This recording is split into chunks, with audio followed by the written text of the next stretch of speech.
రన్వేపై land చేయడం routine అనుకున్నాడు ఓ pilot. నది ఉపరితలంపై విమానాన్ని పరిగెత్తించడంలోనే అసలు థ్రిల్ ఉందని ఫీల్ అయ్యాడు. రన్వేపై ల్యాండ్ చేయాల్సిన ఫ్లైట్ ని నదిపై ల్యాండ్ చేశాడు. అదృష్టవశాత్తు నది ఉపరితలం మొత్తం దట్టంగా మంచుతో నిండిపోవడంతో ప్రయాణికులు అంతా ఊపిరి పీల్చుకున్నారు. రష్యాలో తూర్పు సైబేరియా పరిధిలోని జిరియాంకా విమానాశ్రయ సమీపంలో జరిగింది ఘటన. 30 మంది ప్రయాణికులతో వెళుతున్న రష్యాకు చెందిన ఆండోనో 24 విమానం పైలట్ తప్పిదం కారణంగా ఓ నదిపై ల్యాండ్ అయింది.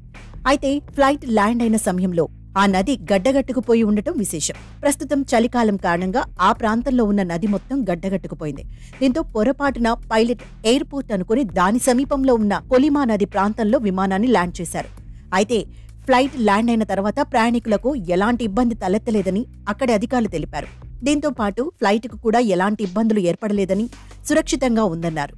మరోవైపు ఆ సమయంలో విమానం దిగాల్సిన జిరియాంకా ఎయిర్పోర్ట్ పూర్తిగా మంచుతో నిండిపోయిందని అక్కడి మీడియా తెలిపింది. అయితే శీతాకాలంలో ఏర్పడిన తీవ్రమైన పొగమంచు కారణంగానే పైలట్ పొరపాటు చేసినట్లు అధికారులు గుర్తించారు.